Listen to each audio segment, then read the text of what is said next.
The great city of Elithra shone like a sea of light, under the wide glass sky, and in the center of that city stood the hall of the Galactic Council, where the most powerful beings of many worlds gathered to judge and decide the fate of others, and today they were waiting for a man from Earth who was called Daniel Carter, who came as the envoy of humanity, and they all expected a man who would come in fear and humility, for his kind had grown too fast and too bold, and the stars in the council wanted to remind him of his place and of Earth's weakness. Inside the great hall there were rows of alien representatives sitting on their high seats made of crystal and light, and each spoke in low tones about the human problem and how they would deal with it once and for all. The air was filled with soft hums and strange scents from many worlds, and every eye turned toward the grand gate when it opened, and the human walked in quietly. Daniel's steps were steady and his uniform simple but neat, and his eyes calm and watchful, and though he stood smaller than most in that hall, his presence carried something that made the whispers fade slowly. The high speaker of the council, a tall creature named Varric of the Zirn Dominion, rose to address him, and his deep voice rolled through the chamber, and he spoke of how humanity had broken the old laws and spread too far, and how it had refused to pay tribute to those who ruled the stars long before Earth had even learned to fly. He said that the humans had forgotten their place and that they must now pay for their pride. Daniel stood still and listened to every word without showing anger or fear, and when Varric finished, he bowed his head slightly out of formality but said nothing yet. Around him, the delegates from the Eldari, the Thrix, the Sovri, and others watched with narrow eyes and faint amusement, and they waited for the human to beg or explain himself, but he did not. Instead, he let the silence grow until even Varric seemed uncertain if he had been heard. Then Daniel spoke in a voice that was calm and even and said he had come to hear the council's demands so that there would be no misunderstanding between their worlds. His words were polite, but his tone carried quiet strength, and it made some of the smaller delegates shift in their seats uneasily. Varric smiled a slow, cruel smile and said that the council demanded tribute from Earth and from all human colonies in the form of metals and energy crystals and soldiers who would serve in alien wars, and he said that if Earth refused, then its colonies would be blockaded and its ships destroyed until they learned obedience. The other delegates nodded, and some even laughed softly at the thought of humans trying to resist. Daniel nodded slowly and asked if these were the final terms, and Varric said yes and added that the humans should be grateful the council offered mercy at all. Daniel looked up at the great dome above the chamber, where the stars of many systems were projected in slow movement, and he thought of how small Earth must seem among them, yet he also thought of the millions of hands that had built ships and colonies and fought to survive among those same stars, and he felt no fear. He looked back at Varric and said quietly that he would bring these terms to his leaders and that he thanked the council for its honesty, and with that he turned to leave, but before he reached the door, an Eldari delegate called out and asked if he understood that refusal meant war, and Daniel stopped and looked over his shoulder and said he understood, and then he walked out. The hall was filled with murmurs again, and laughter broke out as they thought of the humans' calmness as foolish pride. Outside the hall, the air was cool and filled with the scent of metal and ozone from the city's upper levels, and Daniel stood for a long moment looking out at the towers that reached into the sky. The alien world was beautiful but cold, and everything in it was built to remind others of power and control, and he could feel that every being here looked at humans as tools or prey. He made his way to the shuttle that would take him back to the human flagship in orbit, and on the way he passed alien guards who looked at him with mock smiles, and he ignored them. As the shuttle lifted off, he watched Elithra fade beneath the clouds, and he thought about what he would say in his report. On the ship, the crew saluted him quietly, and he returned the gesture and walked to the communication room. The officer there handed him a secure link to Earth Command, and he began to speak, and his voice was calm and direct as he explained what the council demanded and how they laughed at the mention of human strength and how they believed Earth would surrender as all younger races had done before. The message was sent through deep space, and it would reach Earth Command in a few hours through the relay gates. After the message was gone, Daniel stood by the viewport and looked at the stars again. He remembered the stories of old wars on Earth when humans had fought each other over land and power, and he thought how strange it was that now they faced the same struggle, but with the stars themselves as the field. He knew what the council wanted, and he also knew what Earth would choose. Humanity had never bowed to tyranny, and it would not start now. Later he went to his quarters and tried to rest, but his mind was full of thoughts of home and of the colonies far away where people worked hard every day to survive. He thought of the miners on the red moons who dug for ore to feed the shipyards, and of the children on the frontier worlds who dreamed of the stars above them, and he felt a deep duty to them. The next day he returned to the hall to formally record the council's decree for the archives. The aliens looked at him with the same cold amusement as before, and he kept his face still and empty. Varric asked him if he had brought an answer already, and Daniel said that his leaders were preparing it and that it would come soon. The aliens laughed again, and Varric told him to enjoy the view of their city while he still could. Daniel said nothing and left the hall. As he walked through the long corridors of shining stone and light, he thought again about how far his kind had come in such a short time. From the first rocket to the first colony, and then to fleets that now traveled between stars faster than any believed possible. Humanity had faced hunger, war, and ruin on its own world and had survived everything. He knew deep inside that this time would be no different. As his shuttle climbed once more into the black sky, he whispered softly to himself that they would never kneel, and that the council had no idea what storm it had just called upon itself. Above Elithra, his ship turned toward the dark side of the planet and prepared to leave.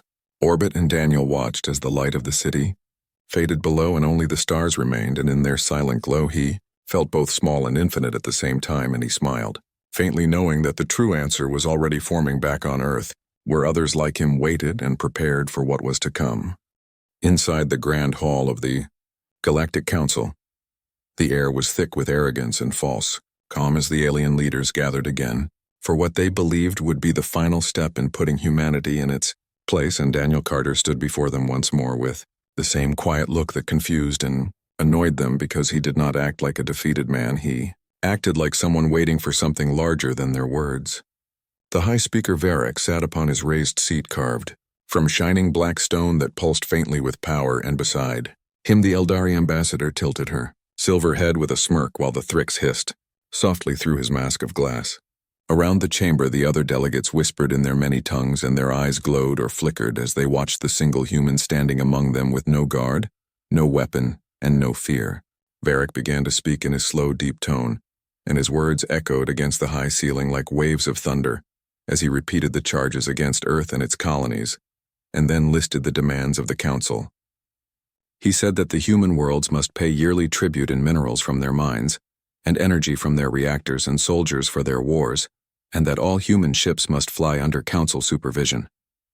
He said that humanity's expansion must stop beyond the outer ring, and that any new colony beyond that limit would be destroyed. Daniel listened quietly and did not move or blink as the long speech continued. When Varric finished, Daniel asked softly if he might repeat the terms to make sure there was no mistake. Varric waved his clawed hand in amusement and said he could. Daniel repeated the list slowly, one by one, in his calm voice, and with every word the hall grew more quiet, as if his tone made them uneasy, even though his words were the same. When he finished, there was silence for a moment, and then laughter filled the hall. The Eldari delegate leaned forward and said the humans should be thankful they were not being erased from the stars entirely. The Thrix added that mercy was a rare gift from the strong to the weak. Daniel simply nodded and said he understood perfectly. He said he would return the terms to his command and would bring their reply soon. He turned to leave, but Varric stopped him and asked if he truly believed Earth had the right to question the Council. Daniel looked at him with calm eyes and said that rights were not given by the Council, and that every people had them by existence alone. His words carried no anger, but something deeper that made even the guards shift their stance. Varric laughed loudly and said that humans still thought like children, and that the stars were not a place for such foolish ideals. Daniel said nothing and walked out while behind him the sound of alien laughter echoed through the hall. Outside in the long corridors made of shining crystal, Daniel walked slowly and breathed deeply to clear his mind, because though he had expected arrogance, he now felt the full weight of their contempt. They did not just wish to control Earth, they wished to break it and make it an example to all other young species that dared to rise. As he left the building, he saw the wide plaza filled with alien banners and ships rising in the distance. He knew many of those ships would soon turn toward human colonies once the Council made its decree official. He returned to his shuttle, and on the flight up through Elithra's sky, he thought of the faces of the men and women who had built those colonies and the families who lived under alien threats every day. and he felt a calm fire grow inside him. When he reached the flagship, he went straight to the command deck where the captain and crew waited for news. They asked what the council demanded, and he told them everything in the same calm tone he had used before. The crew was silent for a moment, then someone cursed softly under his breath. The captain asked what Earth would do now, and Daniel said that Earth would decide soon, but that he already knew the answer.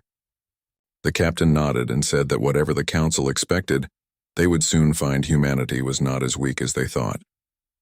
Daniel spent the next hours writing his formal report and sending encrypted messages through deep channels to Earth Command.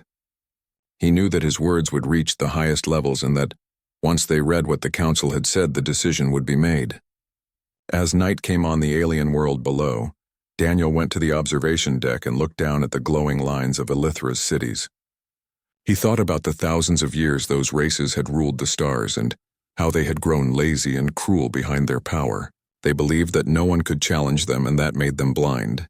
He thought of Earth, where people still struggled every day to build something better, and he knew that struggle made them different. When the morning came, he was summoned again to the council hall for the formal closing of the session. The delegates were all in high spirits, and they welcomed him with mocking smiles as he entered. Varric asked if he had brought Earth's first payment of tribute, and laughter followed his words. Daniel simply said that Earth would give its answer soon, and that it would be clear enough for all to understand. The Thrix delegate hissed and asked if that meant war, and Daniel said only that it meant humanity had heard their demands, and that silence would not be the reply. The laughter came again, but this time it sounded nervous at the edges. Daniel turned to leave, but stopped at the door and looked back once, more at the assembly of alien power gathered in their shining seats, and he said quietly that sometimes history changes not with battles or empires, but with a single choice, made by those who refuse to bow. The council chamber grew silent for a heartbeat, and then the laughter returned, but weaker this time. Daniel walked out, and the great doors closed behind him with a deep sound that echoed like a bell through the hall. Back on his ship, he stood at the viewport and watched as the stars shifted slowly outside. He felt tired but strong because he knew that he had seen the true nature of those who claimed to rule the galaxy, and now he also knew that humanity's answer would shake their throne. The message from Earth had not yet come, but he could already feel it in his heart. The humans would not kneel, and soon the council would understand what that meant. The ship began to turn toward the edge of the system, preparing to jump through the gate, and Daniel stood watching the stars until they blurred into light, and he thought quietly that the age of fear was ending and that a new chapter for humanity was about to begin. The stars outside the human flagship looked calm and endless, but inside the ship, everything was quiet with tension because everyone knew the message Daniel Carter had sent to Earth. Command was one that would decide the future of their race, and now all they could do was wait for the answer. Daniel sat in his small cabin with the lights dimmed and his thoughts heavy, as he remembered every word the council had said, and every laugh that had followed, and the cold pride that had filled the hall. He had seen the faces of beings who believed they were gods among the stars, and he had seen how they looked at him like a small creature who dared to speak in the language of giants. He knew that humanity had angered them not because of any real danger, but because humans refused to kneel, and that refusal was something the old powers could not forgive. Outside his door, the quiet hum of the ship's engines filled the silence like a heartbeat, and he closed his eyes for a moment, thinking of home. He remembered the green fields of Earth and the long skies, over the western plains where he had grown up, before he joined the fleet, and he thought of his sister who still lived there with her children and of the millions of families who had built their lives across the stars. He wondered if they knew what was about to begin, and if they could feel the change that was coming. The soft chime of the communicator broke his thoughts, and the voice of the captain called him to the command deck, because Earth Command had sent its answer. When Daniel entered the deck, the crew stood silently watching the large screen where the seal of Earth Command glowed red. The message began to play, and the voice of Admiral Pierce filled the room, calm and steady. He said that Earth Command had reviewed the Council's demands and had found them unacceptable because humanity would not pay tribute or surrender its colonies, or bow to any foreign rule, and that from this moment forward, Earth considered itself free of any authority but its own. The words were few, but they struck the air like thunder, and for a long moment no one spoke. Then the captain looked at Daniel and asked what message they should send back to the Council, and Daniel said simply that he would deliver it himself. The crew understood what that meant, and though fear flickered in some eyes, there was pride too, because they knew their envoy was not going to beg.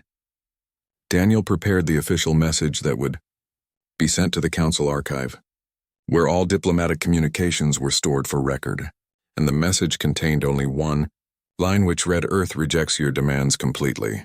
When he finished, he sent the message and knew that once it was received, there would be no way to turn back. He stood by the viewport as the planet Elythra came into view again, a shining jewel of alien power, and he thought how strange it was that something so beautiful could hide such arrogance and cruelty. The shuttle was prepared, and he went alone with no guards and no weapons, just as before, because he wanted the Council to see that he did not need them. The flight down was silent except for the soft hum of the engines, and the pilot said nothing because there was nothing left to say. When the shuttle landed, Daniel stepped out into the golden light of Elythra's morning and walked toward the council hall where guards waited to escort him inside. They looked at him with faint amusement, as if expecting him to finally show fear, but his face was calm and empty. Inside the hall, the delegates were already gathered, and the same laughter and whispers filled the air as before. Varric sat on his high seat looking down with the same cruel smile, and he said that he hoped the human had brought good news and a sign of obedience. Daniel stopped at the center of the hall and looked up at them all before he spoke. His voice was quiet, but every word carried through the chamber as he said that Earth had heard their demands and had considered them carefully, and that, after much thought, humanity had decided to give a reply that would be clear for all to understand. The hall grew quiet because something in his voice felt different now, colder and stronger, and even Varric leaned forward slightly as if to catch every word. Daniel said that Earth rejected every demand and would not pay tribute or surrender any colony, or stop its expansion, and that humanity would remain free forever. A silence so deep fell across the hall that even the air felt heavy, and for a long moment no one moved or spoke. Then the Thrix delegate rose, hissing in fury and shouting that such defiance was madness, and that the humans would be crushed and erased from the stars. Daniel looked at him without blinking and said that if the Council chose war, then humanity would fight, and that they would learn what it meant to threaten a people who refused to break. His words spread like a wave through the chamber, and the calm he carried made their anger look small. Varric slammed his clawed hand against the arm of his throne and shouted that the human was a fool who had doomed his entire species. But Daniel only said that there are worse fates than fighting for freedom. The Eldari delegate stood and said softly that the humans did not understand what kind of power they were facing, and Daniel answered that perhaps they would learn soon enough. The hall was in chaos now, with voices shouting and lights flashing as messages flew between delegates and guards rushed to block the exits, but Daniel stood still in the middle of it all, his eyes cold and clear. When he turned to leave, no one tried to stop him because they were too shocked by what he had said. Outside the hall, he walked through the long, shining corridor toward the exit and could feel the stares of alien guards on his back, but none dared speak. When he stepped outside, the sunlight hit his face, and for the first time he felt something like peace, because he knew he had done what he came to do. The shuttle lifted from the landing pad and rose through the golden clouds, leaving the great city below, shrinking into a web of light. From orbit, he could see the planet glowing like a jewel, and he thought how small it looked and yet how much fear it now held. Back on the flagship, the crew waited for him, and when he walked onto the deck, they looked at him with quiet respect. He said that the message had been delivered and that they were to prepare for departure. The captain asked what would happen now, and Daniel said that now the Council would choose its path, and that humanity had already chosen its own. He stood by the viewport again and watched as Elythra faded into the distance until only the stars remained, and he thought that somewhere far away, ships were already moving and plans already made because Earth had never waited to be struck first.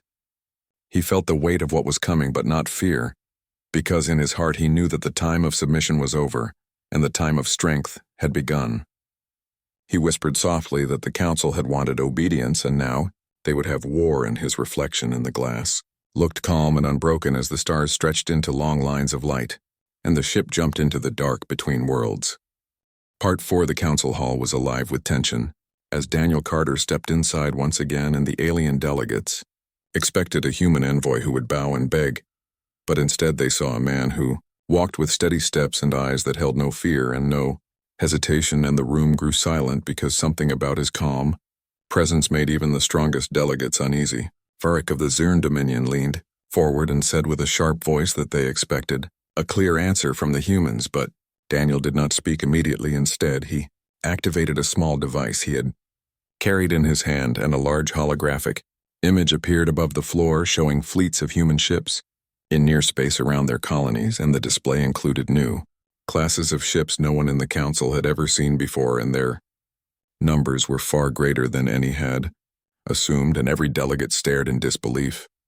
Daniel's voice rang out calm and cold as he said that Earth had heard the council's demands and had considered them carefully, and that the reply was simple: humanity rejects all demands for tribute or control or restriction, and that any further interference with human colonies would be treated as an act of war. The chamber was silent for a moment. Then the Eldari delegate whispered that this could not be, and the Thrix hissed that the humans were fools, but Daniel continued without change in his tone and said that the humans had already begun to act, and the hologram showed fleets moving in, coordinated strikes disabling enemy relays and protecting human worlds, and the council members realized that the humans had prepared long in secret. Varek rose from his throne, his claws clenching, and he shouted that humanity would be crushed. But Daniel said, "Then try," and his voice carried calm certainty, and the delegates could feel the weight of it. The Thrix delegate slammed his staff on the floor in anger, but the display continued, showing human ships striking deep into occupied sectors and taking back lost colonies with surgical precision, and some of the delegates began to whisper fearfully because the humans had shown no hesitation, no mistake, and no mercy. Daniel stood still in the center of the hall and said that the humans did not wish to fight but would do so without hesitation if threatened, and that the council had underestimated the people of Earth at its own peril, and the room went silent again. The laughter that had filled the chamber in previous sessions had vanished, and the guards and aides from every delegation looked uneasy as they saw the holograms and heard Daniel's words. Varek's voice trembled slightly as he demanded to know how the humans had built such fleets so quickly, and Daniel only smiled faintly and said that their efforts were long and patient, and that the council had only noticed now what humanity had quietly achieved over decades. The Eldari delegate leaned forward, her glowing eyes wide, as she asked if there was any hope for negotiation, and Daniel said that any negotiation must respect the freedom of humanity and nothing less, or there would be war. And his words were not loud, but they carried finality. Outside the hall, the corridors were filled with whispers, and the council's aides began to send messages to their fleets in panic because the humans had revealed more power than anyone expected, and they knew the war would not be simple. Daniel walked to the exit slowly, his gaze sweeping over the delegates, who now looked smaller and uncertain, and the chamber felt less imposing than before, and he left without a sound. The shuttle that took him to his flagship moved through the golden skies of Aletha, and Daniel looked down at the city and the council's palace and thought about how quickly arrogance can turn into fear when the underestimated rises. Back on the flagship, the crew waited silently as Daniel returned, and he told them that the declaration had been made and that the council would soon respond in confusion and anger, and that the humans must be ready for the consequences. The captain asked what would happen next, and Daniel said that the council might try to retaliate immediately, but that humanity had planned for that, and they were prepared to defend every colony and strike back at any force that tried to limit them. Daniel went to the observation deck and watched the stars stretching beyond the system, and he felt calm knowing that humanity's answer was clear and strong, and that the council had just learned that the human race would never bow. The message had been sent. The holograms had been shown, and the fleets were in motion, and the council was now forced to understand that their old rules no longer applied, and that a new chapter had begun among the stars, and Daniel stood alone looking at the endless dark, knowing that the humans had made their choice, and the galaxy would remember the moment when one envoy stood in the Hall of Empires and declared that humanity would fight to remain free. Part 5. The council chamber was emptying fast as messages flew to distant fleets, and alarms rang across many worlds, and Daniel Carter watched from the flagship as reports came in, showing human ships moving with precision and speed, striking at positions that had once seemed untouchable, and taking back colonies that had been lost to the aliens years before, and the delegates in the chamber could only argue and shout at each other while trying to understand what had just happened. Everywhere the galaxy was buzzing with the news that humanity had finally declared war, and that their fleets were already in motion, and no one could predict where the humans would strike next. and Daniel stood quietly on the observation deck as the stars shifted outside, and he felt the weight of what had begun, because this was not a simple battle. This was the start of a war for freedom and survival, and humanity would not pause or bow.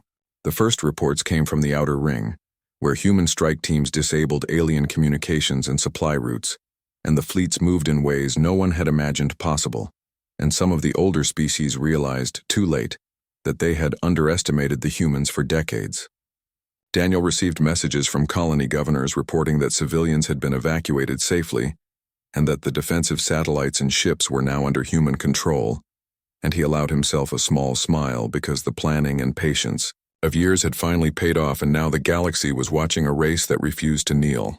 The alien fleets began to move in response, and battle lines formed across sectors, and the Council tried to coordinate an attack, but the humans had already anticipated every move, and Earth Command had given strict orders to fight only to defend, and to strike only where necessary, and the effect was devastating because the alien commanders had expected chaos, but found instead discipline and foresight and courage. Varric of the Zern Dominion sent out messages demanding immediate action, and threatened other species who had grown weak in the past, but even they feared what they had seen in the holograms and the reports coming from the outer systems, and some of the older empires began to advise caution, while others prepared for war with grim faces and clenched fists. Daniel watched quietly, and his mind thought of every human who had worked to prepare for this day. The engineers in the shipyards, the pilots in the training programs, the scientists who designed weapons and defenses, and every person who had contributed to building a fleet that no one had taken seriously until now. And he felt proud but also aware that the war would test every human resource and every human heart. The Council tried to send envoys to negotiate a ceasefire, but Daniel ignored them because Earth Command had decided long ago that no deal would be accepted that limited human freedom. And now the war was moving fast, and every second mattered, and the humans were ready.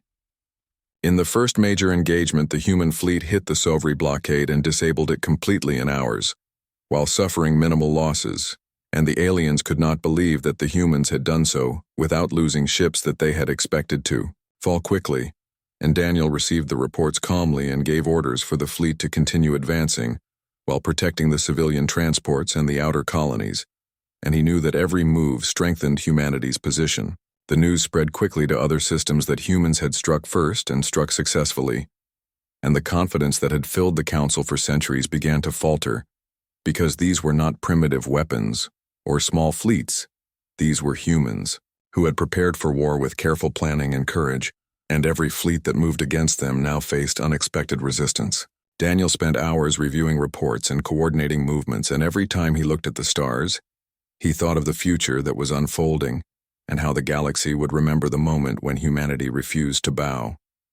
The Council tried to rally their fleets and forces across sectors, but confusion spread because they had never faced an opponent who acted before they were forced, and who struck with discipline and strategy, and the humans moved through the systems like a force of nature, reclaiming territory that had once been lost and asserting dominance over their own colonies and strategic points.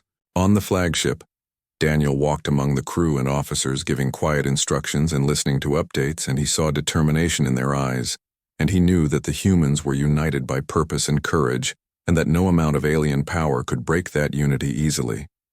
Messages continued to arrive from the colonies reporting that humans were retaking stations and reclaiming supply routes, and even negotiating with smaller alien settlements that chose to surrender rather than fight, because they had already seen the human fleets and understood that resistance would cost them dearly, and Daniel knew that this was just the beginning, and the story would spread across the stars quickly. Later that day, Daniel stood at the observation deck once more, and looked at the galaxy unfolding beneath them, and the movement of fleets and the strikes and defenses all coordinated, and he whispered quietly that the human race would never again be treated as weak or obedient, and that the Council had learned a lesson that would not be forgotten. The older species began to understand that the humans had not only declared war with words but with action, and every system that had once believed itself secure was now alert to the power of a race that refused to yield. Daniel's thoughts turned to Earth and the leaders and people who had trusted him to deliver the message, and he felt a deep responsibility to every human who depended on the fleet and the colonies, and he knew that their freedom was now in motion, and that every decision from this moment would shape the galaxy for generations. As night fell over distant stars, Daniel allowed himself a moment to rest, and he thought of the future battles and the lives at stake, and of the courage that had been built over generations, and he felt calm, because humanity had already chosen its path, and it was the path of freedom and strength, and no force in the galaxy could erase that now.